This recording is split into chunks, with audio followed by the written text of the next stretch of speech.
we cannot continue on the same trajectory again when we're heading towards $37 trillion in debt. If that number is higher in 6 months from now, will you be out publicly saying the administration has failed? All right, so this article, you lay out all of what you view as the successes of the first 100 days. And the president was asked this question last night at a town hall. Any mistakes you think he's made? Anything you disagree with that he's done in his first 100 days? So I actually would focus, would point to what Elon Musk said, because I think he's being very honest and sincere in responding to those kinds of questions. And he says, yes, we're going to make mistakes, and you bring them to our attention and we will fix them. Nobody is perfect. None of us are perfect. And when you have the kind of dramatic seismic changes that you're seeing with this administration, sometimes they may get something wrong. There might be a division that is let go that they actually need to bring back. There are those kinds of things that happen, but at the same time, you have to keep your eye on the bigger picture. You can't just look at this from a macro or a micro standpoint. You really have to be looking at this as what is his agenda. And I think overall he's done an absolutely phenomenal job of returning our government to us. You know, we have a government of, by, and for the people. And I think that he has made it clear that he works for us. He works for the American people. He works for the American dream. And that's what you're seeing in terms of his policies, his executive orders, his personnel, and how he's interacted with Congress. And I think it's great. So, you know, look, I tend to focus on things issue by issue, right? And I agree. I think it's hard to argue that the border has been shored up in a way that was necessary and incredibly effective under this president. And yet, when you talk about the economy, for example, it's one of the things you mentioned here, the tariffs and the rollout of the tariffs, right? I mean, the president held a press conference. He laid out all the tariffs that were going to be imposed on 90-something countries, and then days later pulled back on that. And it has led to great fear in Wall Street and beyond, among companies, small and large. And, you know, the argument that, well, you know, now people are coming to the table, et cetera, is a hopeful outlook. But the uncertainty is certainly creating a level of chaos and concern about the economy moving forward. You disagree? So we hired a disruptor on November 5th, and he is going to disrupt things. He's going to disrupt the status quo. And so, yes, I think everybody's kind of looking around. There might be a bit of whiplash, but at the same time, I think that we are going to have to fundamentally change the way that we have been doing business if we're going to save this country. We're almost $37 trillion in debt. When you look at the jobs that were created during the Biden administration, they were either government jobs or they went to illegal aliens. I don't believe that he created any jobs in the private sector, yet it is the private sector that funds our government. So yes, when you look at things like tariffs, when you look at adjustments in the stock market, and we all recognize that there was going to be an adjustment in the stock market. They've been talking about it for the last 6 to 8 months. I think it's probably less than what a lot of people even expected. I also think that when you look at the tariffs, I think that there is an intent and an agenda. There really is a plan of action of why he's doing this. One of the things is he's putting it out there of what the risk is for those countries who are not willing to come to the table. And then he's saying, but hey, we're willing to be reasonable. We're willing to talk to you. We're willing to pull back if that's what's necessary to preserve our industries.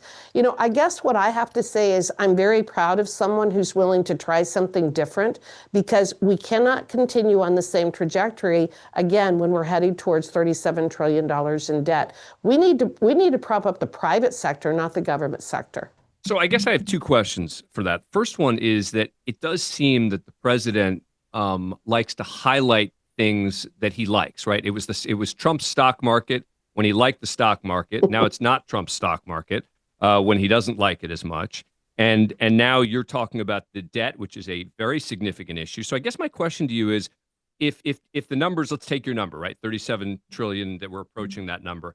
If that number is higher in 6 months from now, or a year from now, or 2 years from now, will you be out publicly saying that the administration has failed? I don't think that it's that cut and dry, but I do think that it's Congress's responsibility to make sure that we are cutting that number.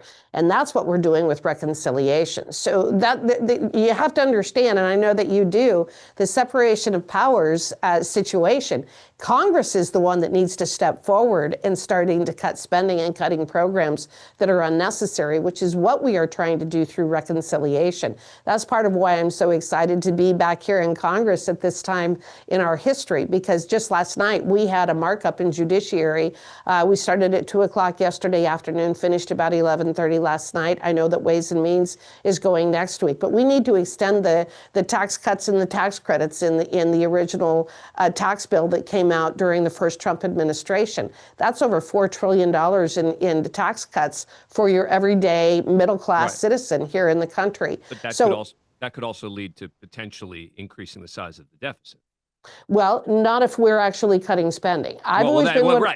But you have to do both. I mean, when you talk about tax cuts, you better be ready, right, to talk about serious, even more so, spending. Yes, and one of the things that we have been talking about on the House side is at least a minimum of $1.5 trillion in savings. So we're looking at a variety of ways in which to do that, and a lot of it has to do with the amount of waste, fraud, and abuse that you're seeing in our government, and I think that's being exposed by Elon Musk and Doge. We're seeing that our government has not only been wasting massive amounts of money, but really money laundering. When you look at USAID and agencies like that, the money going to NGOs, to fundamentally undermine who we are as a sovereign nation. We've been paying for that. We've been paying millions of dollars a year to terrorist organizations. We've been spending $500,000 to further atheism in Nepal. I mean, some of the most bizarre things that you can think of, and that's because Congress has largely been asleep at the wheel and allowed the executive branch to fund agencies and programs that nobody in America voted for. So I come back to it being Congress's responsibility to be cutting spending. Well, it should be. We shall see if that happens. Let me ask you, you are an attorney, and I want to ask you about the Abrego Garcia case, because in a town hall recently, you were basically taking the position that he's been given due process, right? And that's the big argument here is, what is the due process here? I mean, look, I think if he gets sent back to this country, he's going to get sent out very quickly again. He right? is. So it's not a question of, oh, is he going to be back at home in Maryland? I don't think that's going to happen. So now the question is, what is the process? And your point has been that you believe he was given due process. And yet the last legal proceeding that occurred, a judge specifically said that he is protected from being sent back. And so to El Salvador. Correct. And so if that was the last ruling and that was ignored, let's say, by the administration, it doesn't seem to me that due process has quite worked.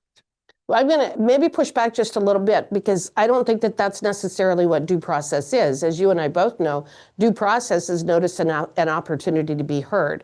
And we also know that in the immigration context, that the due process that is warranted or allowed to someone who is in the country illegally is very different than the due process that you would be allowed to or entitled if you were an American citizen being arrested. So the point of that was that the judge said, under the circumstances that existed at that time, because he was a member of the MS-13 gang, he was at risk if he was sent back to El Salvador because of another gang that existed in El Salvador.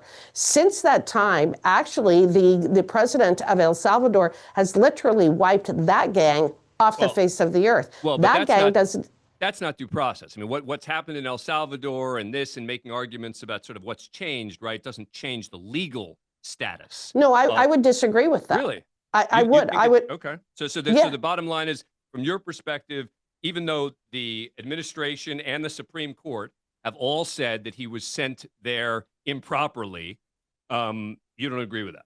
I think that it's changed circumstances, and that's what I'm trying to get at. And I'm focusing specifically on the terminology of due process.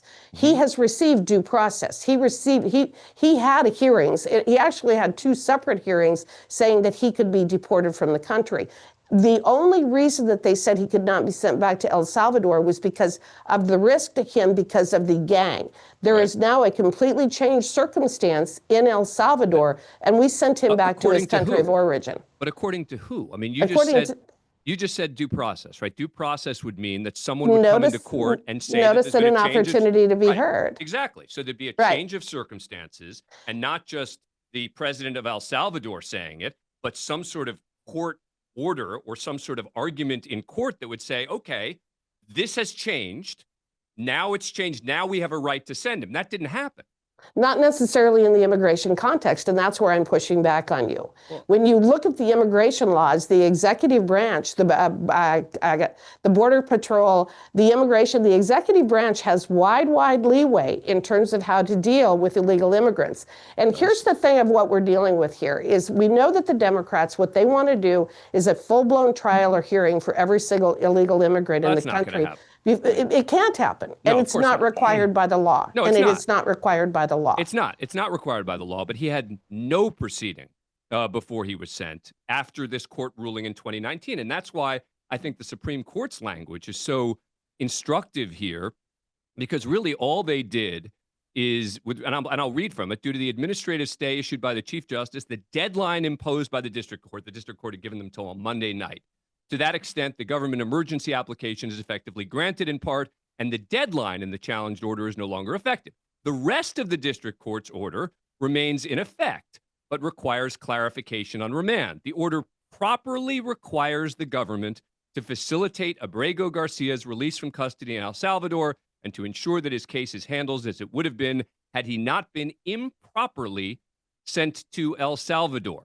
And then they go on to ask the court to clarify what it means by effectuate, and said to be facilitate. Very careful.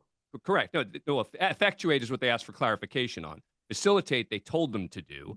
But when you have the Supreme Court saying that the district court properly required the government to facilitate it and he'd been improperly sent to El Salvador, why are we still debating? I mean, I guess we can criticize the Supreme Court, right, as anyone can, but it doesn't seem to me that that's the issue. I mean, the court has now said the district court properly required the government to facilitate it, and he was improperly sent to El Salvador. I don't know what a writ of facilitation is.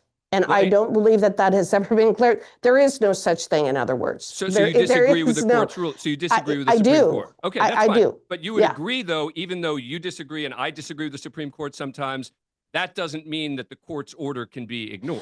I don't know what the Supreme Court is even ordering the administration to do, is what I am saying. And the Supreme Court clearly is not affirmatively saying that the administration has to do anything at all. What they did say, they said that the government should be prepared to share what it can concerning the steps it has taken and the perspective and the prospect of further steps.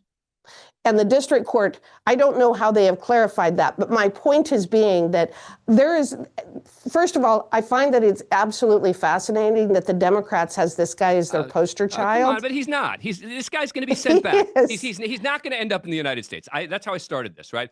I'm not defending this guy. I don't expect he's ever going to spend another day in the United States. All right. I mean, sorry, I don't a free man in the United States. I don't expect that's going to happen. But I do care, most importantly, even more than due process, I care about it abiding by Supreme Court rulings. And I say this and I would agree with and that. I say this to the left, and I say it to the right, and I get mad at the left when they talk about, oh, this court is illegitimate. I say, stop it. Stop it. No, I agree with you on that. Where you and I are having the hang up is the due process part of it. Well, I agree with you that the administration needs to follow the court order. And the court but I disagree that this is improperly sent to El Salvador. There's no lack of clarity. That is not a due process issue, is what I'm trying to tell you. Why? So what do you think where I disagree with you. What do you think the court was saying when it says improperly? Why was it improper? It was improper because the district court had determined that he didn't get adequate due process. I just fundamentally disagree with you. I disagree that he is entitled to any more due process. I don't know what the administration is going to do with this man. I don't know if they're going to bring him back. I don't know what they're going to do. I don't know what they're going to facilitate. The point that I made the other day in the town hall was, what will you do if they bring him back and send him to Guatemala? Then what is the argument with this guy? Yeah, no, look. And I would ask you the same question. So they bring him back and send him to Guatemala. Yeah, as long as Guatemala will take him, I expect that that's what will happen. Yeah. Again, I have no interest in somehow defending this guy. All I'm interested in, most importantly to me, is defending Supreme Court rulings. And it is clear to me that what the court was saying was, had he not been improperly sent to El Salvador, he was improperly sent there because he didn't have due process. And that goes back to the fundamental question that we've been talking about. But look, I'm with you on the fact that the court's ruling is confusing a little bit, and it does leave ambiguity. It is one of the reasons why you do not allow courts to engage in foreign affairs. This is exactly why. The discussion that we're having is exactly why foreign affairs and immigration law is generally left to the executive branch and has historically been, and it's why courts do not engage with this. It's just like with what has happened with some of the other courts right now. When you read the decisions, when you look at the decisions that are being issued, you have judges that are making decisions not specifically about whether the administration is complying with the law. They're determining what the law should be. They're determining what our immigration policy should be, and that is exactly why we've got this conundrum and this situation, because it is the judicial branch that is attempting to decide immigration policy, regardless of whether the administration is complying with the law or not. Yeah, I think we're in this conundrum because the Supreme Court wanted to effectively uphold the district court without completely upholding it, and that led to confusion as to exactly what they were asking for.